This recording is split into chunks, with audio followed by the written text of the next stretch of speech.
안녕하세요. 아우름 사무 헌법 첫 번째 날 대표 유형 1번부터 시작해 보겠습니다. 자, 일단 국가인권위원회가 이제 저희 쪽에 뭐 여러 교재에 사실 첫 시험이기 때문에 그 국가인권위원회가 범위에 포함될 것이냐 아니냐 자체에서도 저희가 조금 논의가 있어요. 근데 저는 사실 그렇게 중요한 부분은 아니지 않나 이렇게 생각을 하고 있는데, 제가 왜 그렇게 생각하는지를 좀 설명을 드려볼게요.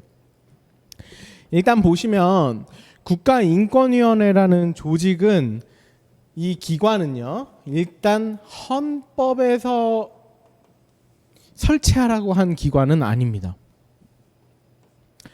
법률 국가인권위원회법에 따라 설치된 기관이에요. 그러다 보니까 사실 우리 경찰 시험이 국가조직론 부분이 빠져 있고, 총론 20%, 그 다음에 기본권론 80% 이렇게 시험을 보게 되잖아요. 헌법은 이 세 가지가 다 이루어진 원래 과목인데, 그 중에서 우리 시험만 매우 특이하게 총론과 기본권론으로만 이루어져 있는 시험이란 말이죠. 그런 와중에 국가인권위원회가 왜 자꾸 이야기가 나오냐, 그거는 기본권에 대한 국가의 보호 의무 때문이에요. 보호 의무 때문인데, 이 보호 의무를 이행해야 되는 여러 국가기관들 중에서 국가조직론에서 주로 다루고 있었던 그런 국회, 행정부, 법원, 헌법재판소 부분이 다 빠져나가 버리니까, 이게 아주 간단해가지고 기본권 보호수단에서, 야 진짜 기본권 보호수단은 다 얘네들인데 맨 마지막인데, 그 다른 어떤 수단 중에 인권위원회도 있어 이러면서 기본권론에서 많이 가르치다 보니까 요게 좀 남아버린 거예요. 그러니까 사실은 기본권 보호 의무를 수행하는 더 직접적이고 더 주체인 그 기관들은 이런 국회, 행정부, 법원, 헌법재판소지만, 우리가 이 부분이 국가조직론에서 빠져나가다 보니까 요게 조금 남아버린 요런 상황이거든요. 그래서 제가 생각했을 때는 그렇게 중요하다고 보이지는 않습니다. 그냥 이것도 말하자면 그냥 국가조직론의 일부로서 그냥 빼버려도 사실은 상관은 없어요. 그렇지만 우리가 나름대로 이게 기본권 보호 의무를 하면서 요런 부분 조금 설명이 들어가거든요, 국가조직론. 그래서 좀 그 정도 수준으로만 간단하게 알자, 그런 취지에서 넣어놓은 지문이니까 국가인권위원회법 다 외워야 돼 이런 식으로 접근하지 마세요, 절대. 자, 일단 기본권 보호 의무, 헌법 10조에 국가가 기본권을 보호해야 하는 의무는 누가 첫 번째로 그 의무를 지는 사람일까요? 네, 그때 말하는 첫 번째 의무자는 국회입니다. 국회가 제3자 사인에 의한 사인의 기본권 침해를 예방하고 방지하여 기본권을 보호해 줄 수 있는 첫 번째 의무를 지는 기관이에요. 제일 첫 번째, 어떤 방법으로? 법률을 제정함으로써. 쉽게 예를 들면, 만약 살인죄라는 죄가 없다라고 하면 사람들이 돌아다니면서 마구 다른 사람을 죽이고 다니겠죠.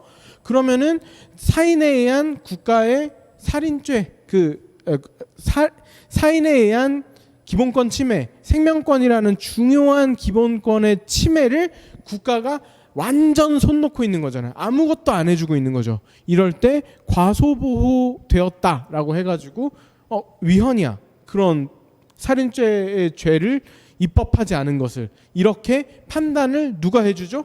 헌법재판소가. 자, 국회가 기본권 보호 의무 이행을 해서 법률을 만들었고, 그거에 따라서 어떤 사람이 살인을 저질렀다, 누가 처벌하죠? 법원이. 누가 재판을 하죠? 법원이. 그 다음에 그 재판에서 사형 누가 집행하죠? 행정부, 법무부가 집행을 하게 되는 겁니다. 이런 식으로 국가의 기본권 보호 의무는 주로는 국회, 헌법재판소, 행정부, 법원, 이 원래의 전통적인 그 국가기관이 행하는 거예요. 헌법에 의해 설치되어 있는 기관들. 자, 그런데 아까 이야기했듯이 국가조직론 부분이 저희 시험 범위에서 빠지기 때문에 그래서 국가인권위원회를 보는 거다. 여기까지만 좀 한번 이해를 해보시고, 구체적으로 지문에 나오는 정도의 내용만 기억을 하면 되겠다.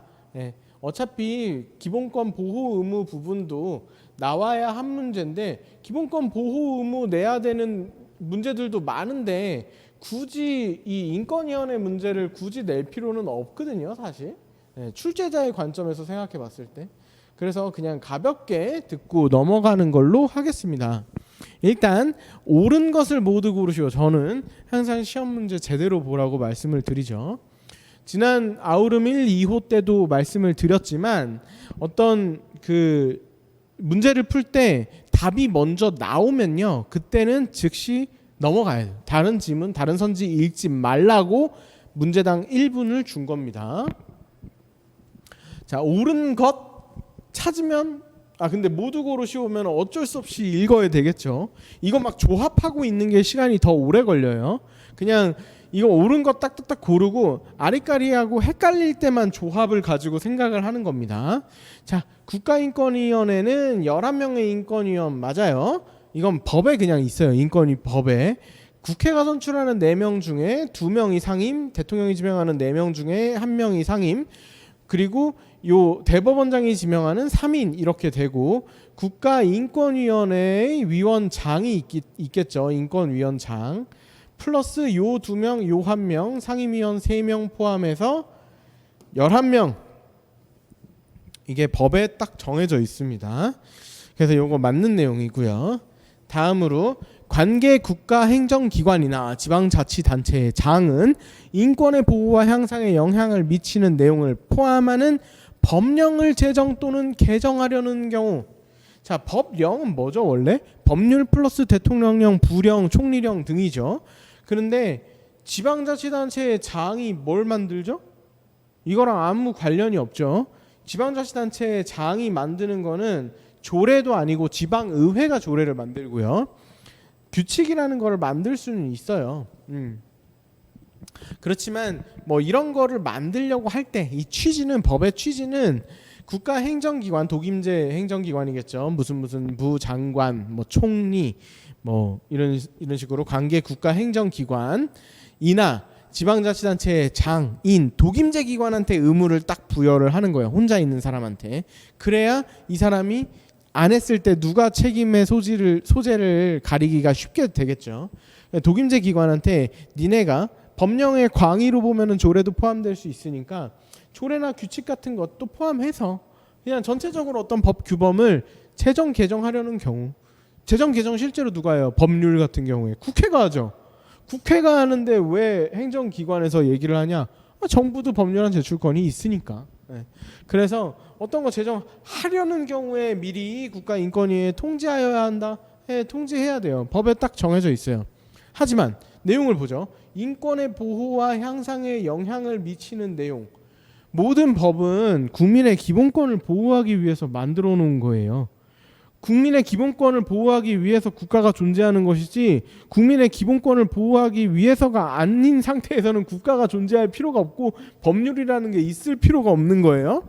그러니까 사실 인권의 보호와 향상에 영향을 미치는 것이라고 하면 모든 법률을 만들기 전에는 반드시 무슨 관계기관의 장은 국가인권위원회에 이 내용을 통지해야 된다. 인권위는 매우 조그만 조직이거든요.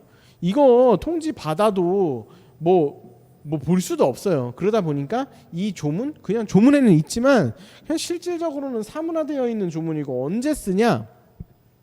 인권위가 가끔 어떤 조항이 잘못됐으니까 좀 인권적으로 문제가 있으니까 개선을 해봐라 라면서 관계기관에다가 권고 의견을 내릴 때가 있어요. 이렇게 그럴 때 그거를 좀 이렇게 수정하겠습니다 했을 때 보통 통지를 해주는 편이죠. 그러니까 먼저 선제적인 의무로 되어 있는 것 같지만 조문상으로는 실질적으로는 그냥 뭐 답변, 리스폰스 정도의 의미를 가지고 있을 뿐이다.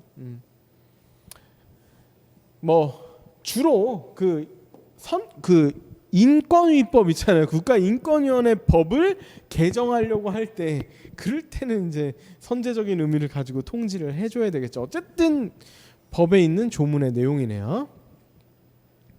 자, 여기서 국가인권위원회는 피해자의 권리 구제를 위해 필요하다고 인정하면 피해자를 위하여 얘네가 하는 일이 그거죠. 법률구조공단 또는 그 밖의 기관에 법률구조를 요청할 수 있다 맞는데 여기서 왜 안 되냐? 명시한 의사에 관계없이라는 부분이 있어서 틀렸네요. 보세요. 야, 너가 지금 인권 침해를 당하고 있구나. 야, 안 됐다. 우리가 도와줄게. 아니요, 저 도움 필요 없어요. 저 그 도와주시다가 저 진짜 죽을지도 몰라요. 이 사람들은 진짜 뭐 법에 의해서 처벌이 중요한 게 아니라 내일 저를 진짜 죽이러 온다 그랬어요. 제발 가만히 있어주세요. 야, 무슨 소리야? 너 그냥 소송해. 무조건 해. 피해자의 명시한 의사에 반대 없이 그러다가 만약에 얘가 죽어 진짜로. 누가 책임질 거예요? 인권 침해 아니에요? 그거야말로 진정한. 네. 당연히 국가인권위원회는 피해자의 명시한 의사를 무조건 최우선적으로 고려를 해야 되겠죠. 그래서 정답은 1번이 됩니다.